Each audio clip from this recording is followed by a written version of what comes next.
What's up, guys? I'm Chesapeake. This is Chesapeake Outdoors, Hammock and Outdoors, and we're going to light up the ONETIGRIS Tiger Roar hot tent stove and check out the Tegimen hot tent in the daylight. So let's get this stove lit and show you guys what we got going on in here.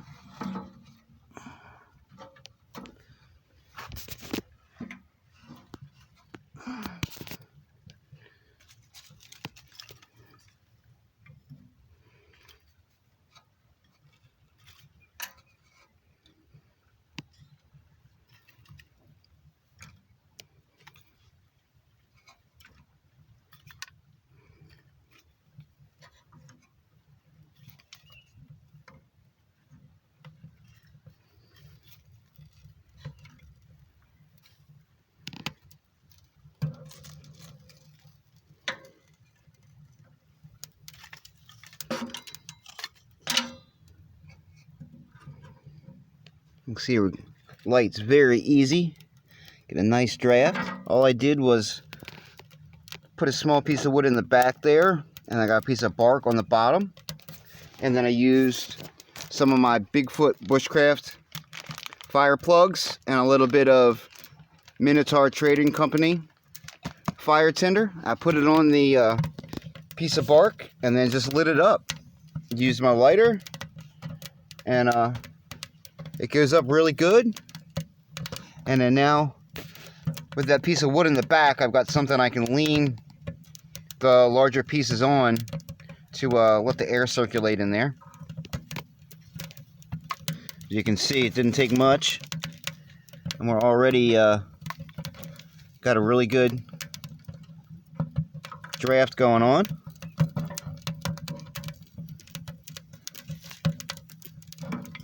I think I got a piece of fat wood in there, that's why it's popping like that.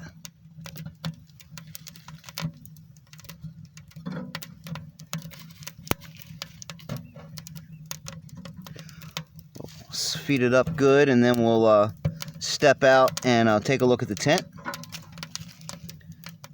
So I did not stay in it last night.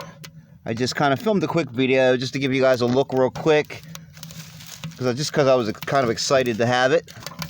But now that it's daylight, we will take a better look at it. And ooh, got hot real quick.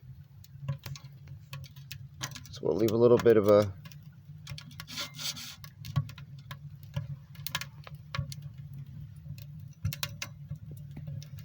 as you can see here, I've got the doors pulled back. The chimney going up through the top here, and we'll take a look, see how we're looking. Beautiful. Some nice smoke coming out of there. So we'll take a look back here, look at the Tegimen hammock hot tent. I've got it situated a little bit better now. Like I said, I am on a hill, so it is kind of difficult to get things perfectly square, but I think I did a pretty good job. I think this is one of the better setups that I've seen. Most of the ones on YouTube, they look a little sad, but I really took my time, and you know, I'm not knocking those guys. A lot of those are actually in the woods where it's impossible to get a perfect setup. So just a little bit of play there, but I've got it pitched really tight, and I think it looks really good. I do wish it came with poles for the sides, but I'm not really complaining too much on that. We've got some nice reinforced tie-out points here. Got webbing here. It does come with shock cord.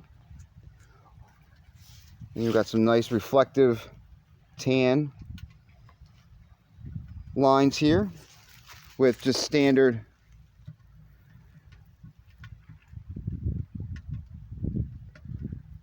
things on there.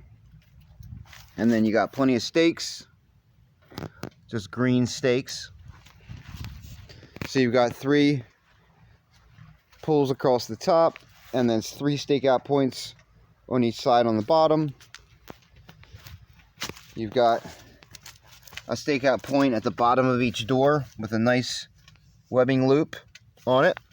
The doors, they're not a waterproof zipper, but they do have Velcro at the bottom. You've got a zipper pull at the bottom here. Another Velcro. You've got a second zipper pull, and then an opening, and then a top zipper pull. So you can zip your hammock suspension inside wherever it's going to be to keep things nice and tight. Got mine kind of running through the middle right now because of the hill. So I can keep that nice and closed, keep drafts out, keep bugs out, and keep the rain out. You got a nice peak cover here, peak beak there to keep rain from coming and dripping down inside the zipper. On the ridge line, you've got some webbing attached with, it's kind of hard to see here, nice X reinforced stitching, a grommet, and then a tri-glide here. But I just used my split ridge line because it was dark when I put it up last night. You do have loops on the ridge line if you wanted to use a continuous ridge line. Putting out some nice smoke there. I don't know how well you guys can see it, but we're really smoking good. And then you do have a second stove jack on the side there if you wanted to have the stove jack coming out that way. Take a look at the other side. Nice and tight pitch there. Like I said in the video I did yesterday, it does come with a snow skirt. I just got it tucked inside, but with the snow skirt outside, you can pile snow on it to really seal the whole tarp up nice and tight. But I just got it tucked in because it's not snowing. So I'll step back there.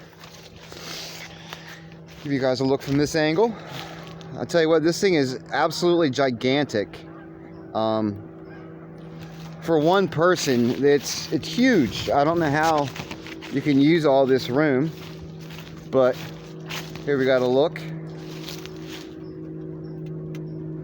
I got my hurricane lanterns there. There we go. We can see the smoke coming out a little bit there. I do have the Pomali titanium stovepipe and spark arrestor on the way. Should be here in a couple days. And the spark arrestor has some rings at the top so you can stake it out in high wind to keep the snow, or to keep the stovepipe from blowing around. And it's a 6.5 foot stovepipe. So like I said, you've got nice webbing here. It's all reinforced fairly well. I don't see any loose stitches. It does come with shot cord loops already attached. You've got some nice pullbacks here for the doors. And all of these are seam sealed as well. So here's the peak on the other side. Same thing with the zippers. We can see it a little bit better here. You can see it's nice, got a nice box stitch there. And then my ridge line goes up. I wish I would have put it up a little better. You really don't want your ridge line at an angle like this. But I was putting it up hasty and it was dark, so I'm not going to knock myself too bad. But we'll take a look inside here. So there's some stakes there for the doors. There's the bag that it comes in. Now that we're rocking and rolling with the stove, we will put a little bit of more wood in, and then I'll close the door. And I'll tell you what, this stove is, this thing can put out some major heat. I've had it glowing last year. It was so hot, so a little bit too hot, but you know, that's okay. And you have a split ring here on the door, so you can not burn yourself, and another one on the damper there. And then you've got an adjustment here to close the flue off if you want. We've got it all the way open, I hope. But yeah, we got it all the way open. I just got a piece of wood underneath here to level the stove out a little bit. And now that's stopped the smoke leaking out. So I've got plenty of wood stacked up here, and I can cut more if I need to. We've got the included little fire poker doohickey there. There's the snow skirt that I talked about a few minutes ago. And just looking at the room, you know, it's absolutely gigantic in here. There's my ONETIGRIS high-backed camp chair there, and I've got my Walmart special collapsible table. There's the bag for the chair, and then I've got my axe, my fire kit here, and then I've got my Pathfinder alcohol stove, and then my GSI cup. I was gonna make some coffee here in a little bit, and the Tiger Roar does come with a nice pair of leather gloves, which I could only find one so far. The other one's in the shed, but oh, looks like we're going out a little bit there, but that's okay. We will just stoke it up a little bit. I do have a bellows somewhere. I just don't know where it went.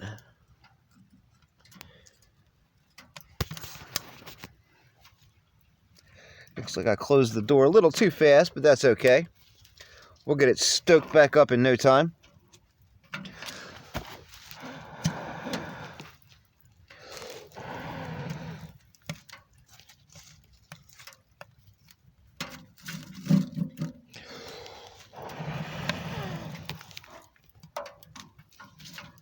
There we go. We'll get a flame going again.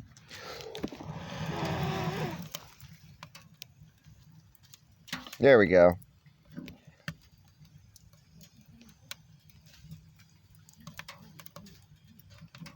can be a little tricky until it gets going all the way.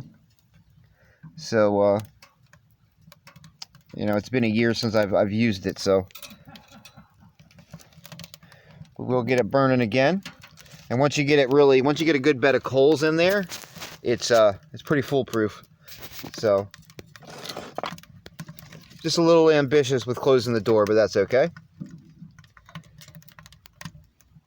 Didn't take much, just a couple good puffs of air to get it going again. And I do think I could have leveled it out a little better, so I got quite a bit of smoke rolling out the front instead of wanting to go out of the stovepipe, but that's okay. It all works the same. It's just keep this door open a little longer. That's all. Got a very large firebox here in the Tiger Roar. Now, like I said before, it is a stainless steel stove, so it is not lightweight. You're not going to take it backpacking. I mean, if you got a Polk or you know, a four-wheeler, you can take it with you then. I think it'll be fine for that, but you're definitely not going to haul it, you know, miles into the bush for a weekend or whatever, unless you've got some sort of conveyance like a wagon or a horse or some sort of motorized whatever. But other than that, you know, it's a great little stove. I think ONETIGRIS for their first stove, I think they did good. It's not titanium, but you know, it fits well with the ONETIGRIS catalog. I think right in that mid-level, mid-range product kind of category. Not super expensive, you know, not super high-end like Pomali or Winwell or any of those kinds of stoves, but definitely not a no-name Amazon stove for sure. Right in the middle, which is, you know, what you're going to get when you get ONETIGRIS products, I think. And just as long as you're aware of that when you go into it, that's okay. You know, you're not going into it expecting a super high priced product or a super high quality product. Then I think, you know, ONETIGRIS products are great for that. The quality is not horrible. You know, you get what you pay for sometimes. But they have their good things and their bad things. Some of their hammock insulation I really don't care for. just the shape of it and the style. But other things like, you know, this tarp and their chairs, and they've got a lot of cool canine gear and Cordura products and stuff like that they do really well at. So it's just, I guess, just finding their niche and sticking to it and not trying to design outside of what they're good at. I think they kind of learned that with the Backwoods Bungalow, and they kind of went a little too fast with it, and the first version of it kind of suffered. And then they updated it and came out with the Tiger's Den, which did pretty well, I think. It's not on the market anymore, but you know, I got one and we've used it family camping quite a few times. So hopefully I'll be able to use this tent for the family this winter. Where I think with the room it's got, it's I think we'll be able to fit all of us comfortably in here. You know, even if I do use my hammock, we'll be just fine. I can put you know, there's plenty of room over here for 2 cots, you know, one going across that way and one going down this way. Or I can get creative with some small, just regular, you know, backpacking pads. Or if I wanted to take the hammock out, I could put the king size air mattress in here with no problem and still have plenty of room for all our gear and, you know, the table and chairs and everything else. So it's really just how you want to use it. You know, if it's just 1 or 2 people, or you're going to have your family in here, it all depends. But, you know, it does have quite a bit of room, and for what it is, I think it's great. It really ticks all the marks. You've got a nice tie back here for the stove jack, which I don't want to melt.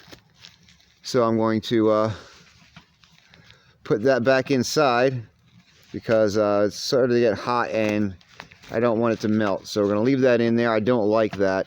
I just realized that the this tie back right here that holds this up, if you don't have this stovepipe going directly through the middle, then you could really melt that tie back, and I don't know if I like that too much. So what I'm going to do is I'm going to tuck this under here for a quick second, and then I want to find a stick that I can use to keep on the outside as a kind of like a guard to keep this, sorry about that, to keep this from catching for now. I don't know if I like that, guys. That's not good, ONETIGRIS. How are you supposed to tie back your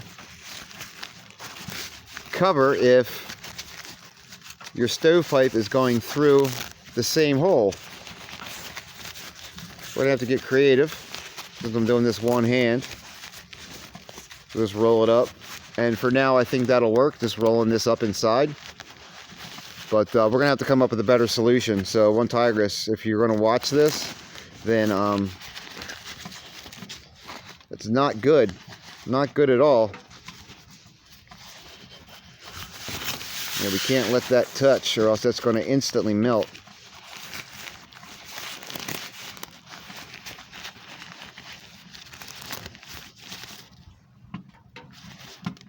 Looks like it already started to. Damn. That really sucks. That really, really sucks. Good thing it didn't go all the way through. I caught it in time. And with a little bit of seam sealer, I think it'll be okay. But that's a really bad design flaw, I think. Anybody else, if you have this tarp and you're watching my video, have you had a problem with this issue of the tie back coming through right here where the stovepipe is, and if you don't have it exactly in the middle or you got wind, that could be really bad. damn, I've got a bit of an issue.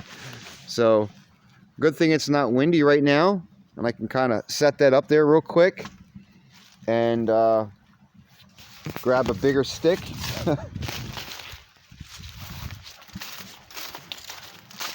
You're just gonna kind of adapt, right?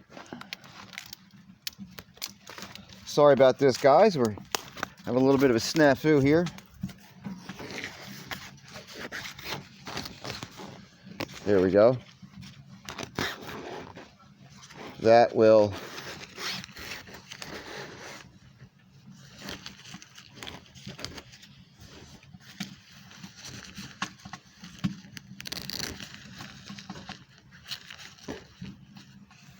should hold it back to keep it from touching the stovepipe for now. And then I'll get this one wedged in there also.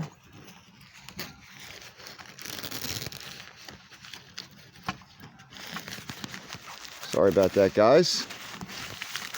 So we're gonna cut this one off, guys. I just wanted to show you, you know, a little bit of the tegimen in the daylight. So there you go, and you get an honest review here. So there is a definite flaw. So let me know if anybody else has this, how they've dealt with it. So we're gonna get that fixed, and hopefully it doesn't leak. But take a look at the stove one more time. It's already getting really, really warm in here. It's about 38 degrees outside, and it's probably in the 50s in here already, and I do have the door open. So once I close it off, I can definitely see that this stove is really going to heat this tent really well. So with that, I'm going to sign off, guys. This is a long one, but I wanted to show you guys really up close as much as I can. I'm Chesapeake. This is Chesapeake Hammock and Outdoors. What do you guys think? I'll see you guys next time.